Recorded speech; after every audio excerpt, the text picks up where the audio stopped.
오늘 강론 제가 시작하기 전에 저희들 세례식 좀 이야기 좀 먼저 나누고 싶습니다. 지난 수요일 날 저녁 7시 반 미사에 우리 본당에 12분의 예비자들이 세례를 받으셨습니다. 우리가 보통 세례식을 하기 전에 찰고라는 걸 하잖아요. 어려운 말입니다. 일상적으로 전혀 쓰지 않는 얘기인데 그게 이제 교리를 다 받고 나면 이번에 이제 세례를 받을 준비가 되어 있는지 신부님 다 다르겠지만 어떤 일종의 구두 시험이잖아요. 사도신경을 외워봐라 이런 거 하기도 합니다. 저는 그 기도문 외우라는 말을 안 하고 다른 걸 꼭 물어본 것이 하나가 있는데 아무튼 이것은 제가 이 이야기는 우리 본당에서 일어난 일이 아니라 하나의 어떤 이야기입니다. 어느 할머니가 어르신이 아주 이제 늦은 나이, 할머니시기 늦은 나이겠죠? 이제 교류를 받고 세례를 이제 받기 전인 거예요. 근데 이 다음날 그 찰고를 해야 되는데 집안의 며느리가 좀 걱정이 되는 거예요. 우리 어머니가 신부님 만나서 그 까다로운 신부 만나가지고 시험을 잘 볼 수 있을까? 많이 걱정이 돼서 이제 몇 문제를 이제 찍어주기로 이제 며느리가 생각을 한 거예요. 그리고 이제 그날 저녁에 어머니 아마 그 신부님이 이런 걸 좀 물어볼 거야. 평소에 그 신부가 이런 것들을 자주 얘기했거든. 그래서 이제 몇 문제로 이미 이제 쪼쉽게 해준 거예요. 그래서 아마도 하느님이 누구인가, 하느님이 누구십니까? 라고 물으면 하나님은 우리 아버지입니다. 라고 대답을 하셔야 돼요. 그러냐? 예수님은 왜 저렇게 십자가에서 못 박아 돌아가셨나? 그러면은 예수님은 바로 내 죄 때문에 돌아가셨습니다. 라고 대답을 하세요. 알았다. 그럼 몇 문제를 가르쳐 줬어요. 그 다음날 이제 찰고가 시작이 되는데 이제 신부가 아이고 할머니 그동안 교류받느라고 참 고생 많이 하셨습니다. 간단한 문제를 좀 물어볼게요. 라고 물어보면서 할머니 하느님은 누구십니까? 라고 이제 물어보니까 이게 딱 어저께 며느리가 찍어준 문제 아니에요. 할머니가 아주 자신 있는 그런 얼굴을 하면서 아니 우리 며느리가 지금 아버지라고 하나요? 이게 전라도 분이에요. 그러고 보니까 그 양반은 내 사돈 어른이요 이렇게 얘기하는 거예요. 굉장히 논리적이잖아요. 자기 며느리가 지금 아버지래. 그러니까 그 아버지가 나한테는 사돈 어른이 되는 거야. 하느님은. 신부가 넘어지는 거죠. 그래요. 예수님은 왜 저렇게 십자가에 돌아가셨어요? 물어보니까 말을 안 하시는 거예요. 그 할머니가. 다시 물어보니까는 이제 그 할머니가 신부 귀에다가 속삭이면서 아이고 신부님 우리 며느리가 무슨 죄를 지었는지 모르지만 지 죄 때문에 죽었다고 하나요? 우리 착한 며느리가 이런 말 절대 어디 가서 하지 마세요. 신부가 두 번째 넘어지고 그래요. 그럼 마지막 질문입니다. 어머니 성령은 누구십니까? 그러니까 할머니가 질문이 끝나자마자 그것은 우리 며느리가 말 안 해도 잘 아는 것이요. 성령은 우리 본당 신부 이름이요. 그 할머니 세례 받으셨습니다. 잘 보시고 제가 지어낸 이야기. 그 예수님 시대에 이스라엘 사람들은요 아주 중대한 죄를 지은 사람을 제외하고는 우리 모두가 구원을 받는다고 생각을 했습니다. 그들 구원관입니다. 자기들은 야훼께 특별한 어떤 선택을 받았고 선민의식인 거죠. 그리고 다른 민족들, 이방인들이나 다른 민족들은 절대 구원을 받지 못한다고 믿었습니다. 그래서 그들을 많이 무시했습니다. 그런데 오늘 복음은 이런 이스라엘 사람들이 구원관에 도전을 주는 내용입니다. 우리가 복음을 들었지만 다시 정리하면 이렇게 정리할 수 있을 것 같은데 너희가 생각하는 것처럼 모든 이스라엘 사람들, 백성들이 구원이 자동적으로 보장받는 것은 아니다. 오히려 하늘 나라에 들어가는 이들은 동서남북에서 온 사람들, 즉 이방인들을 포함해서 모든 사람에게 열려있는 문이다. 내가 설령 너희들과 함께 있었다고 해서, 내가 설령 너희들과 밥 한 끼 먹었다고 해서 구원이 보량되는 것은 아니다. 오히려 너희들은 하나님 나라 밖으로 쫓겨나 있을 것이고, 너희들이 무시하고 구원을 받지 못했다고 생각했던 이방인들이 하나님 나라에 들어갈 것이다. 너희들은 어떤 선민의식, 우월의식에 사로잡혀 스스로를 첫째라고 생각하지만 오히려 꼴찌가 되는 일이 있을 것이다. 반복되는 내용입니다. 오늘 핵심은 예수님이 어떤 구원의 문으로 들어가기 위해서 어떤 조건, 좁은 문에 대한 이야기합니다. 좁은 문. 성서학자들은 이 좁은 문을 회심이나 회개로 해석을 합니다. 우리가 알듯이 회개는 이 메타노미아, 히라보의 원래의 의미는 어떤 사고방식이나 관점이나 마음, 어떤 정신의 어떤 변화를 말합니다. 그래서 너의 어떤 삶의 방향성이 하나님이 아닌 다른 곳에 있으면 하나님께 방향을 돌리라는 의미를 가지고 있습니다. 너의 삶의 태도나 삶의 방식이 비복음적이면 복음적인 방향으로 돌리라는 방향 전환의 의미를 가지고 있습니다.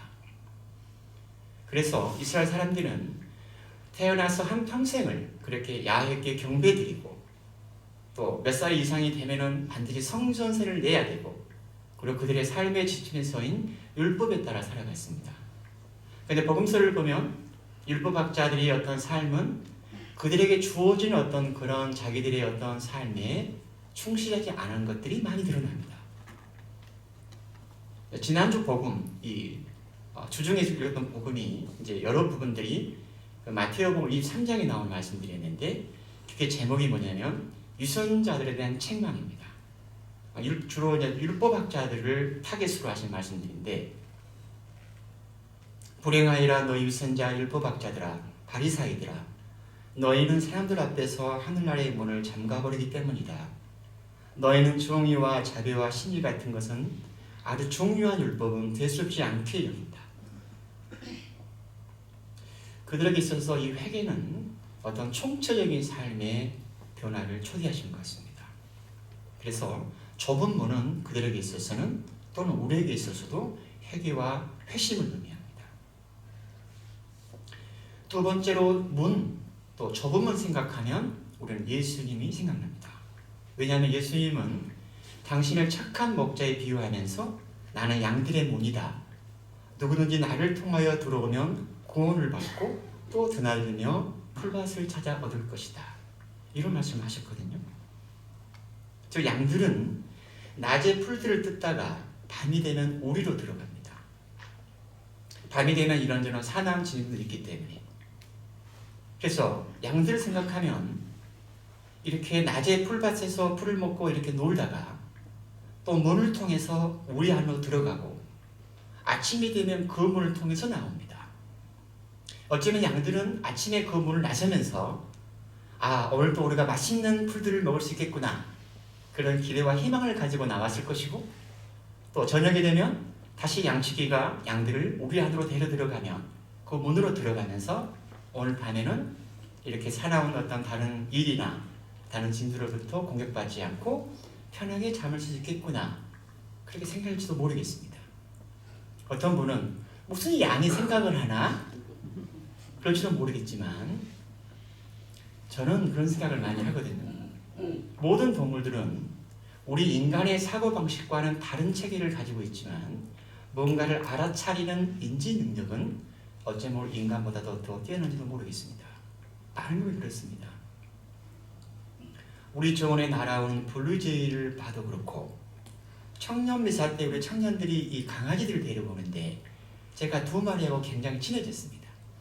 하나는 이렇게 양치기 개인데 엘리라는 개가 있고, 다른 하나는 스타, 베어링입니다. 큰 개입니다. 간식을 몇 번 줬더니 나만 보면 너무 좋아합니다.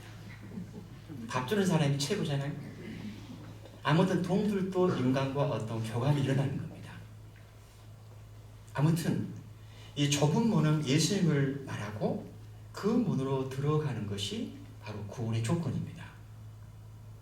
안에 가서 뭘 하라는 건가? 예수님 안으로 들어가서 예수님의 당신의 속들을 좀 보고, 그분의 마음을 우리가 만나는 겁니다.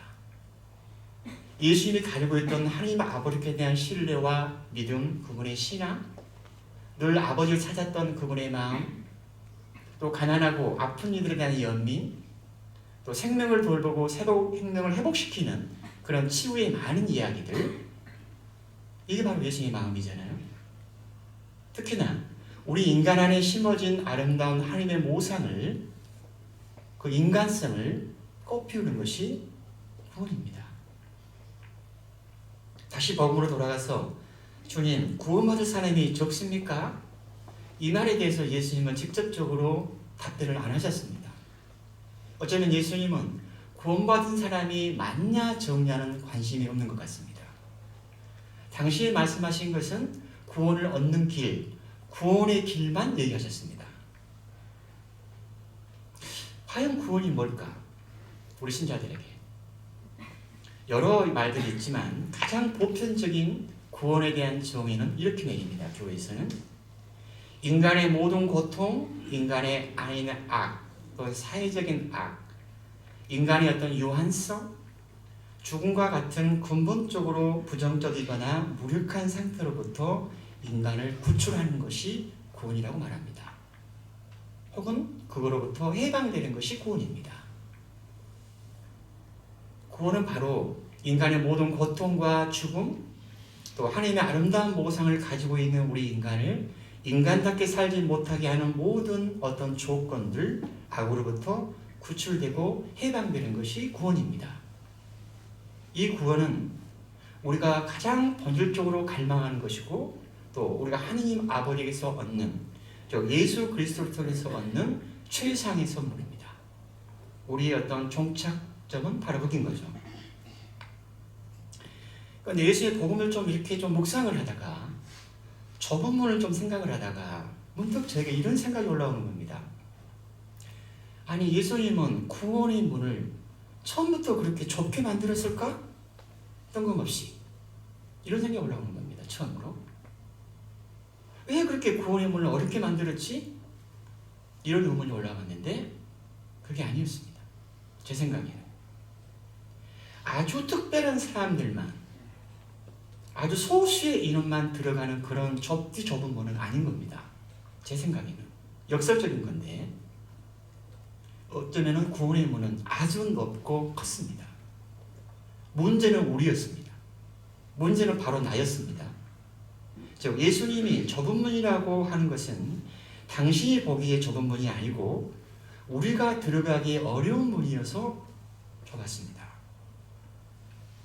구원의 문으로 들어가기 위해서 내가 어떤 불필요한 것들, 내가 움켜쥐고 있는 것들, 버려야 할 것들, 내가 집착하고 있는 것들, 내려놔야 할 것들, 혹은 비복음적인 삶의 방식이나 태도가 걸리는 겁니다. 구원의 문은 그렇게 좁지 않습니다.